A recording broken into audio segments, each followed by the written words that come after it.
Well, I already know a bunch of people are going to come to this video just to give it a thumbs down and leave a nasty comment. Yep, yep, yep, yep, yep, yep, yep, yep, yep, yep, yep, yep, yep. Basically, non-binary genders are real, but plenty of people out there still believe that they're not. Someone who has a non-binary gender is neither strictly a binary man or a binary woman. They might be somewhere in between, their gender might be more fluid, or they might reject the concept of gender entirely. Non-binary people fall under the umbrella term trans, which refers to anyone whose gender doesn't match what they were assigned at birth. So for example, a woman who was assigned male at birth would be a binary trans woman, but a non-binary person can also be assigned female at birth. The opposite of this is cis or cisgender, which would be someone who was assigned male at birth and identifies as a man. So when I use the term trans, I mean binary transgender people as well as non-binary people, really anyone who isn't cis. And people who try to say that this isn't a legitimate thing are just wrong. Basically, non-binary genders are real, but plenty of people out there still believe that they're not. Someone who has a non-binary gender is neither strictly a binary man or a binary woman. They might be somewhere in between, their gender might be more fluid, or they might reject the concept of gender entirely. Non-binary people fall under the umbrella term trans, which refers to anyone whose gender doesn't match what they were assigned at birth. So for example, a woman who was assigned male at birth would be a binary trans woman, but a non-binary person can also be assigned female at birth. The opposite of this is cis or cisgender, which would be someone who was assigned male at birth and identifies as a man. So when I use the term trans, I mean binary transgender people as well as non-binary people, really anyone who isn't cis. And people who try to say that this isn't a legitimate thing are just wrong. I'd buy that for $1.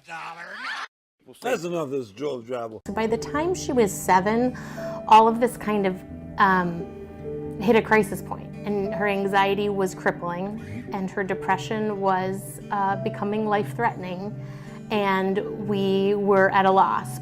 There's a picture of me. I don't look so happy. We were faced with a 7-year-old kid who wanted to die. One time she punched out the screen in her second-story window and tried to jump out. The hardest part of all this was when I didn't transition and I was not happy and it didn't feel right. So we sought the support of a gender specialist. And so through conversations there, Rebecca came to tell us, no, this is definitely me. I'm a girl. I'm a girl in my head and my heart. I felt like I was a girl because I liked the color pink and I liked girls' clothes and how they wore their hair and stuff. It's just a level of bullshit.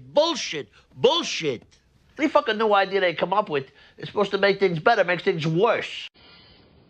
Michelle Cretella is the president of the American College of Pediatricians.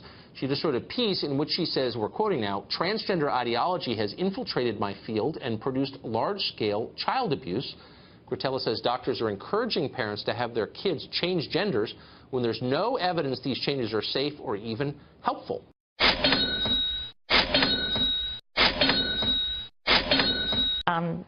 Sex is hardwired from before birth, and it cannot change.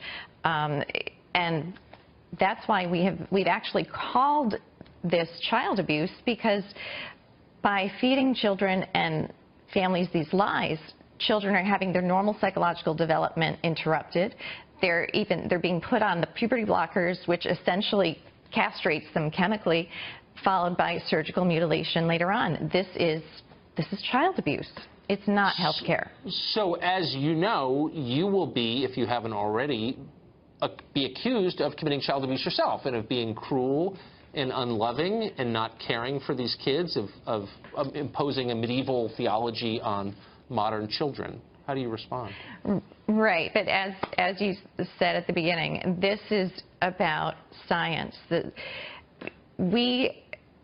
What is going on now with the puberty blockers, followed by cross-sex hormones, followed by surgeries, has absolutely no track record whatsoever. The loving solution for children who are ages 3 to 10, they engage in magical thinking. They don't know the difference so easily between fantasy and reality. We need to nurture them through adolescence, through natural puberty. Our job as parents and physicians is to help children embrace their healthy bodies. And when this is done, Once they get past puberty into late adolescence, as many as 95% will come to embrace their bodies and identify with their biological sex. So I mean, since this is not just something we're debating as college students, but there are physicians involved who are prescribing drugs, what do we know about the effects of heavy-duty hormones, synthetic hormones given to little kids, like long-term? Right. Well, we don't have long-term studies, which is a major problem, which is why physicians should not be telling parents that this is settled science and that it is safe. We do know that when puberty blockers are used appropriately in other settings, that we have observed in adults. For example, they can be used to treat prostate cancer and some gynecologic issues in women, that there's evidence that you can impact memory and cognitive ability in a negative way. And as far as the cross-sex hormones, if you have a young child on puberty blockers who goes directly to cross-sex or sex change hormones, they become sterile. You're sterilizing children. They can't possibly, little children cannot possibly understand the risk of having a medication and then never being able to have children in the future. So I didn't know that. There's a lot I don't know about this. Again, this has all happened so fast. I don't think most people really know what's going on. But what's the youngest age at which kids are getting these kind of drugs? The guidelines suggest that puberty blockers be given at ages 11 to 12, but I've had reports from colleagues across the country, and you can also find them in various news reports, that children as young as 9 have been put on these puberty blockers. And what it does, it arrests normal development. Puberty is not a disease. You know, you're stopping them. It's not just a matter of sex characteristics. You're arresting brain development. There's a lot there. Dr. Catella, thanks a lot for that report. I appreciate it. You take the good, you take the bad, you take them all, and there you have the facts of life, the facts of life. I finally told him, which was not that long ago. My dad was really worried about the effects of the medicines, and what if I, later in life decided that this wasn't the path that I wanted to go down. I had some concerns, and there were some things about me that kind of bothered me a little bit. We have these educated doctors offering kids who are at a young age some options that I'm not really sure should have been available to them. I was really kind of surprised and put off by it, quite honestly. We got a winner. I said we got a winner. We got a winner. Because I was only 13, he didn't want me to make a life decision like that at this age. It was still hard. I couldn't really see why. It was horrible. I felt like my dad, he didn't love me. I felt like he didn't want me to be this way. I didn't want her to think that she could make some changes to her outward appearance and then suddenly everything would be fine and, she would just move on from there and life would be great. I think there are a lot of other implications to this than just, the few that you're focusing in on right now. But Kyle is still hoping to start testosterone. And although his father remains concerned, he's agreed to go to Lurie's gender clinic for the first time to learn more about hormone treatments. Right, over here, sweetie. Heels all against the wall. Cross-sex hormones, estrogen and testosterone, used to be given only to adults, but treatment guidelines established in 2009 now include children, though they do not recommend starting before the age of 16. All right, have a seat in the chair for me. The age limits, which used to say 18, now are 16. Now you're seeing people starting cross-sex hormones at 15 or 14. And with the changes in the age of onset come some challenges to care that I think teams need to be very savvy about. How are you? Good, how are you? Hi. Dr. Yes. Chen, good to see you again. Hey, Dr. Chen, how are you? I mean, I think, the big decision that families have to make when they embark on cross-sex hormones is that now you're not hitting a pause button, right? So when you move on to cross-sex hormones, you're now initiating medical therapy where some of the changes that are going to take place are permanent. You take the good, you take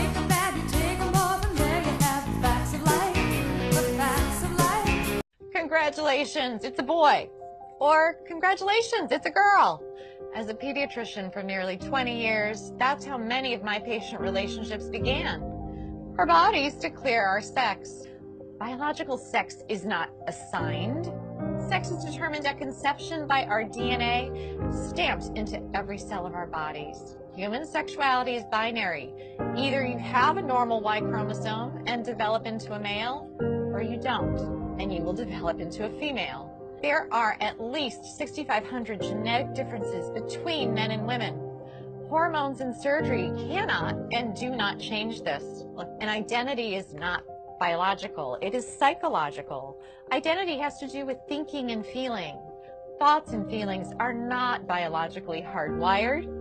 Our thinking and feeling may be factually right or factually wrong. For example, if I walk into my doctor's office today and say, "Hi, I'm Margaret Thatcher," my physician will say I am delusional and give me an antipsychotic. However, if instead I walked in and said, "I am a man," he would say, "Congratulations, you're transgender." If I were to say, "Doctor, I am suicidal. I'm an amputee trapped in a normal body.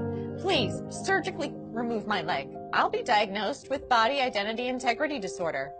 But if I walk up to that same doctor and say, "I'm a man, sign me up for a double mastectomy," my physician will. See, according to most mainstream medical organizations, if you want to cut off a healthy arm or a healthy leg, you're mentally ill. But if you want to cut off healthy breasts or a penis, you're transgender. Let's be clear, no one is born transgender. If gender identity were hardwired in the brain before birth, identical twins would have the same gender identity 100% of the time. They don't. I had one little boy, a patient we'll call Andy. Between the ages of 3 and 5, he increasingly played with girls and stereotypical girl toys and started saying he was a girl. I referred the parents and Andy to a therapist. Sometimes mental illness of a parent or abuse of the child are factors. But more commonly, the child has misperceived family dynamics and internalized a false belief.